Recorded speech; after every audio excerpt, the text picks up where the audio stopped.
We in Ethiopia have one of the oldest versions of the Bible, but however old the version may be, in whatever language it might be written, the word remains one and the same.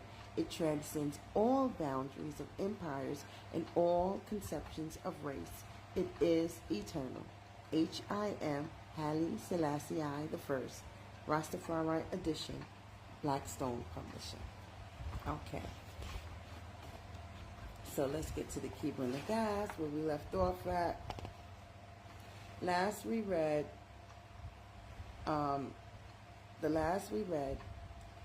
Sheba had promised Solomon that she will not take anything of his, and Solomon had promised that he will not take her by force.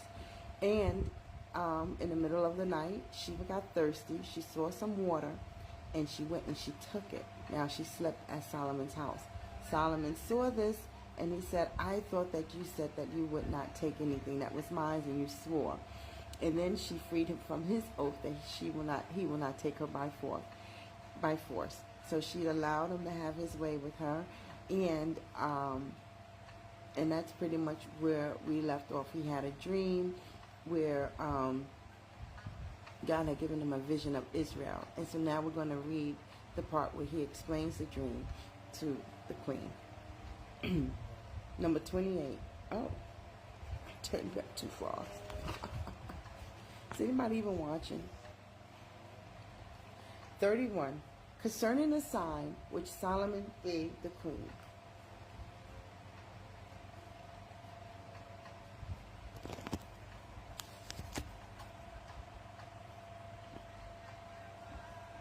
And the queen rejoiced, and she went forth in order to depart.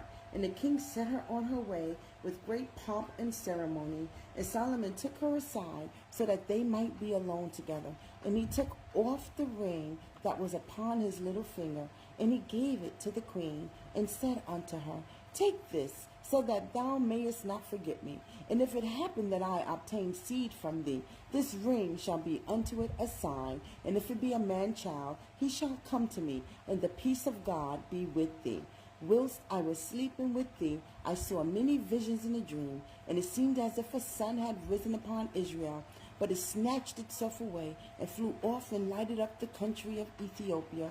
Peradventure that country shall be blessed through thee, God knoweth. And as for thee, observe what I have told thee, so that thou mayest worship God with all thy heart, and perform his will. For he punisheth those who are arrogant, and he showeth compassion upon those who are humble, and he removeth the thrones of the mighty, and he maketh to be honored those who are needy. For death and life are from him, and riches and poverty are bestowed by his will.